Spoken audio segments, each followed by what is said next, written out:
Hello guys, वाणी teaching hub में आप सभी का स्वागत है।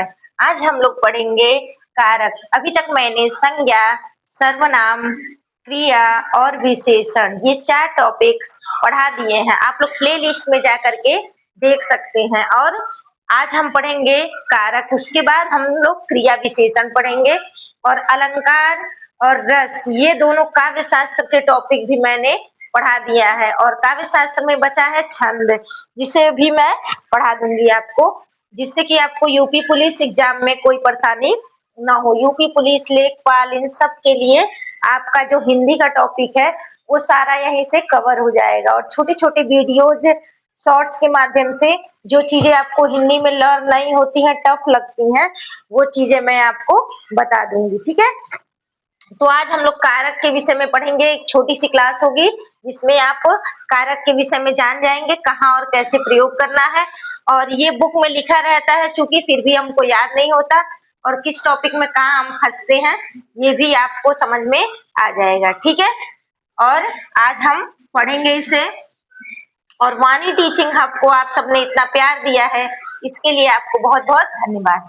ठीक है, कर्ता ने यानी जो कार्य करता है उसके लिए कर्ता ने का प्रयोग होता है। ठीक है, कर्म को करण से, मतलब कर्ता जो होता है उसका चिन्ह होता है ने, और ने चिन्ह लगाएंगे। कभी कभी वो चिन्ह क्या होता है, अदृश्य भी रहता है या नहीं दिखता है, बिना चिन्ह के भी कभी कभी लिखा रहता है। जैसे राम जाता है तो आप सोचेंगे कि इसमें कर्ता कौन है, तो राम ही कर्ता है। कभी कभी कर्ता जो होता है वो, मतलब कर्ता का चिन्ह जो होता है वो कभी कभी अदृश्य रहता है, तो ये समझ जाएंगे। ठीक है, कर्ता के काम करने का असर जिस पे पड़ता है वो होता है कर्म, अर्थात जो कर्ता कार्य कर रहा है उसका असर जिस पे पड़ रहा है वो होता है कर्म। जैसे राम पुस्तक पढ़ रहा है तो पढ़ने का असर किस पे पड़ रहा है, पुस्तक पे, तो हो गया वो कर्म। ठीक है, करण का अर्थ होता है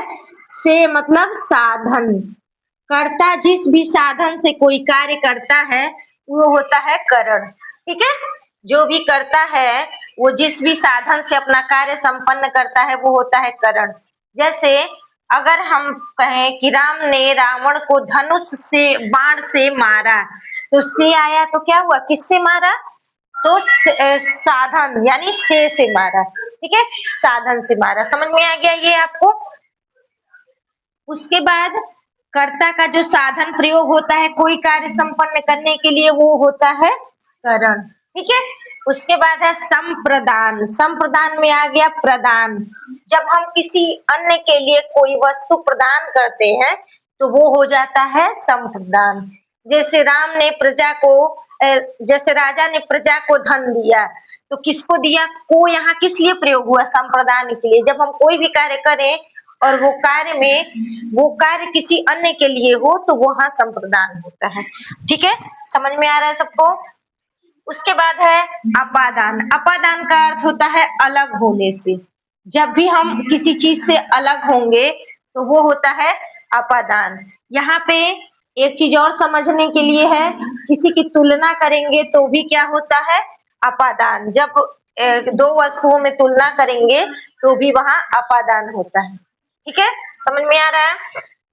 अपादान और करण में हम कंफ्यूज हो जाते हैं, तो इसमें आप ये चीज देखेंगे कि कर्ता जिस साधन से कार्य करेगा वो होगा करण कारक, लेकिन कर्ता अगर किसी चीज से अलग होने का भाव आएगा तो वो होगा वहां पे अपादान कारक। ठीक है, अपादान कारक इस तरह से समझिएगा कि कर्ता उस साधन से प्रयोग नहीं कर रहा है। ठीक है, फिर संबंध कारक है। जब कर्ता किसी कार्य के या किसी कर्ता या कर्म का संबंध किसी से बताया जाए तो वो होता है, जैसे मैंने राम की पुस्तक ली तो पुस्तक का संबंध किससे है, राम से है, तो वहां हो गया की, का के,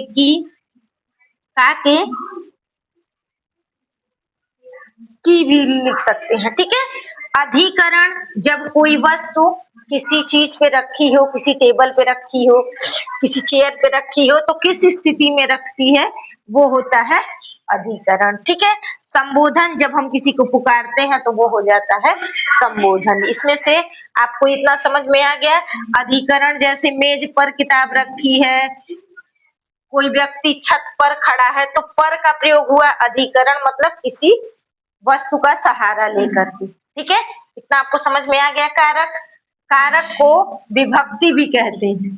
ठीक है, संस्कृत में इसको विभक्ति कहते हैं और विभक्ति का रूप चलता था। ठीक है, अगर एग्जाम में ये पूछता है अक्सर कारक का अन्य नाम क्या है तो विभक्ति आप बताएंगे। ठीक है, इसको आप याद कर लेंगे इजीली। आप एकदम दो दो करके याद कर लें। कर्ता ने, करण को, करण से, संप्रदान के लिए, अपादान से, संबंध का के की रे री, अधिकरण में पर संबोधन है अरे। ठीक है, ये इजीली आप लोग याद कर लीजिएगा। जो ना समझ में आए वो कमेंट बॉक्स में पूछ सकते हैं। और क्लास कैसी लगी जरूर बताएं। और आप सब ऐसे ही अपना प्यार बनाए रखें।